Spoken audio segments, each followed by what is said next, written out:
Hello. ഇന്ന് Santhosh George Kulangara sir പുള്ളി കുറച്ച് വാക്കുകൾ പറഞ്ഞു.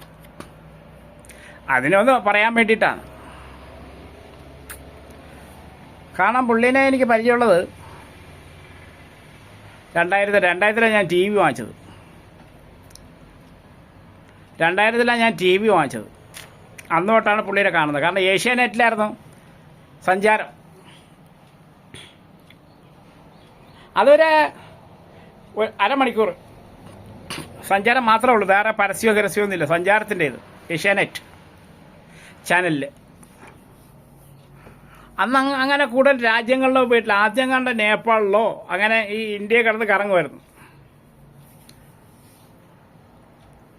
അങ്ങനെ ആയി അദ്ദേഹം സ്വന്തമായിട്ടൊരു ചാനൽ തുടങ്ങി, സഫാരി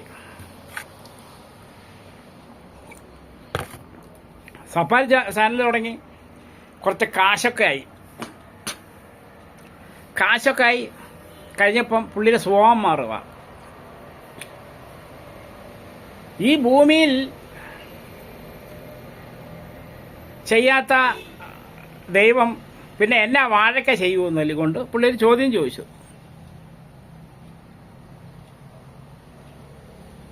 സാർ, ഞാനൊരു കാര്യം ചോദിക്കട്ടെ.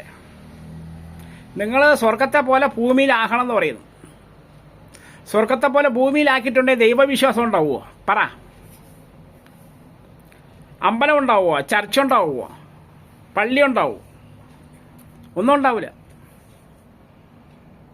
ആരെയും ബഹുമാനിക്കൂല. കാരണം ഇഷ്ടംപോലെ പിന്നെ സ്വർഗത്തെ പോലെ ഭൂമിയിലാക്കിയിട്ടുണ്ടെങ്കിൽ അവന് വേദന ഉണ്ടാവില്ല, ഒന്നും ഉണ്ടാവില്ല. അഹങ്കാരിയാവൂല അവൻ.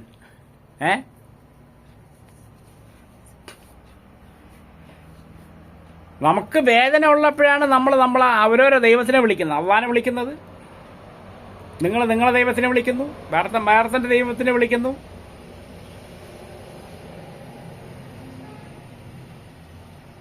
ഭൂമിയിൽ വാഴക്ക ചെയ്തിട്ട് കാര്യമില്ല. സ്വന്തം മാതാവിനെ കൊല്ലുന്ന മക്കളുണ്ട്. കുറേ ദിവസം ചുമന്ന് പറക്കി 4 വയസ്സ് വരെ അവൻ്റെ തീട്ടവും മൂത്രവും കോരി, 6-7 വയസ്സ് വരെ അവനെ അപ്പി കഴിച്ച്, എന്തെല്ലാം ഒരു ആണിനോ പെണ്ണിനോ ഒരു മക്കളെ കഷ്ടപ്പെട്ട് വളർത്തുന്നു. ആ മാതാപിതാക്കളെ മക്കൾ കൊല്ലുന്നുണ്ട്. കള്ളുടിക്കാൻ കാശ് കൊടുക്കാഞ്ഞിട്ടും സ്വത്ത് എഴുതി കൊടുക്കാഞ്ഞിട്ടും. ആലോചിച്ച് നോക്ക്. കള്ളുടിക്കാൻ കാശ് കൊടുക്കാഞ്ഞിട്ടും സ്വത്ത് എഴുതി കൊടുക്കാഞ്ഞിട്ടും മാതാപിതാക്കളെ തല്ലുന്ന ആൾക്കാരുണ്ട്. പിന്നെ സ്വർഗത്തെ പോലെ ഇവിടെ ആക്കിയിട്ടുണ്ടെങ്കിൽ എന്നിട്ട് ആ സ്വർഗത്തിനെ ജെല്ല് കൊണ്ടിട്ട് കള്ളുടിക്കാനാണോ? ഇവിടെ നമുക്ക് കഷ്ടമില്ലെങ്കിൽ നമ്മൾ ദൈവത്തിനെയും വിളിക്കില്ല, അപ്പനെയും വിളിക്കില്ല, അമ്മയെയും വിളിക്കില്ല, ആരെയും വിളിക്കില്ല. ആരും ചിന്തിക്കുപോലുമില്ല. സ്നേഹബന്ധം ഉണ്ടാവില്ല. യൂറോപ്യൻ രാജ്യത്ത് കണ്ടില്ലേ? യൂറോപ്യൻ രാജ്യത്ത് ഒരു കല്യാണം നടന്നാൽ 15 ആൾക്കാരെ ഉണ്ടാവുള്ളൂ. 15 ചിലപ്പോൾ മാതാപിതാക്കളും ഉണ്ടാവില്ല. അവിടുത്തെ സിസ്റ്റം വേറെയാണ്. സ്നേഹം നമുക്ക് ഇന്ത്യയിലും ഉള്ളൂ. ഇന്ത്യ രാജ്യത്തിലാണ് സ്നേഹമുള്ളത്. ചില ചുറ്റുവട്ട രാജ്യത്തിൽ അങ്ങനെയൊക്കെ, അറേബ്യൻ രാജ്യം അങ്ങനത്തെ ചില രാജ്യങ്ങളിലേ ഉള്ളൂ. യൂറോപ്യൻ രാജ്യത്ത് മാതാപിതാക്കളെ വരെ അനുസരിക്കുന്നില്ല. പറഞ്ഞാൽ മനസ്സിലാവുന്നുണ്ടോ? ഇപ്പോൾ അന്ന് സാറിൻ്റെ അവസ്ഥ അല്ല ഇന്ന്. അപ്പോൾ ദൈവത്തെ വെല്ലുവിളിക്കുമല്ലോ ടി വി കയറി ഇരുന്നും കൊണ്ട്.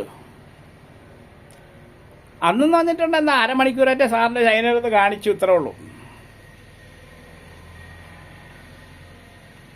ഇപ്പം യൂസുഫ് അലി സാർ വരുന്നുണ്ട്. യൂസുഫ് അലി, നമ്മളെ യൂസുഫ് അലി പാവപ്പെട്ടവരാ. അദ്ദേഹത്തിന് കണ്ണിന് കാണൂല. ടിവിയിലോ ഇൻസ്റ്റാഗ്രാമിൽ കൂടി അദ്ദേഹത്തിന് കണ്ണ് കാണുള്ളൂ. പാവപ്പെട്ടവർ അദ്ദേഹത്തിന് കണ്ണ് കാണൂല. പറഞ്ഞ മനസ്സിലാവുന്നുണ്ടോ? അദ്ദേഹത്തിൻ്റെ ജോലിക്കാർ എത്ര പേര് വീടില്ലാത്തവരുണ്ട്? അവിടെ കൊടുക്കും 14, ഇവിടെ 15 കൊടുക്കും. പറഞ്ഞ മനസ്സിലാവുന്നുണ്ടോ? അദ്ദേഹത്തിൻ്റെ ജോലിക്കാർ തന്നെ എത്ര പേര് പാവപ്പെട്ടവരുണ്ട്, ഇപ്പോഴും അവർക്ക് വീടില്ലാത്തവരുണ്ട്, കൊടുക്കൂല.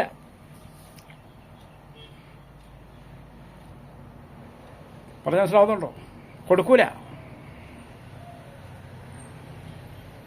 ഇവിടെ എന്തോരം മുസ്ലിംസിന് വീടില്ല, വാടക കൊടുക്കാൻ പൈസ ഇല്ല. അദ്ദേഹത്തിന് ടി വി കൂടിയേ കണ്ണ് കാണുള്ളൂ, അല്ല ഇൻസ്റ്റഗ്രാമിൽ കൂടി വാർത്തകൾ കൂടി കണ്ണ് കാണുള്ളൂ. ഞങ്ങളെ ഖുറാനിൽ എഴുതി വെച്ചിട്ടുണ്ട്, അർഹതപ്പെട്ടവനെ കണ്ടുപിടിച്ച് കൊടുക്കണം, എന്നാലേ നിനക്ക് അവൻ്റെ അനുഗ്രഹം കിട്ടുള്ളൂ. അല്ല 4 പേരെ കാണാൻ നിങ്ങൾക്ക് എന്നാ ആവശ്യം? കാര്യം പറ, എന്താണ്? അതല്ല, അതിന് നിനക്ക് സ്വർഗ്ഗലോകം കിട്ടില്ല, ഒരുത്തനും കിട്ടൂല, അള്ളാഹു താല സ്വീകരിക്കൂല. അത് ഹിന്ദു ആവട്ടെ, മുസ്ലിം ആവട്ടെ, ക്രിസ്ത്യാനി ആവട്ടെ, അർഹതപ്പെട്ടവനെ പിടിച്ച് കൊടുത്താലേ നീ ആരാധിക്കുന്നവൻ്റെ കൂലി കിട്ടുള്ളൂ. അല്ല ടി വിക്കാരുടെ മുമ്പിലല്ല കിട്ടുന്നത്. പറഞ്ഞ മനസ്സിലാവുന്നുണ്ടോ? ഇപ്പം അങ്ങേക്ക് ഇച്ചിരി പൈസയായി, അപ്പോൾ ഈ ഭൂമിയിൽ ചെയ്യാത്ത ആളെന്തിനാ മേളിൽ ചെന്നാൽ എന്നാ വാഴയൊക്കെ ചെയ്യുന്നതെന്ന് ചോദിക്കുന്നില്ലേ? അപ്പോൾ ചക്കയും മാങ്ങയും കൂടി കിട്ടും. ഓക്കെ, നമുക്ക് മരണമുണ്ടെന്ന് ഓർക്കുള്ളൂ. എല്ലാവർക്കും മരണമുണ്ട്, മരിക്കാൻ നോക്കുക, ചാവാൻ നോക്കരുത്.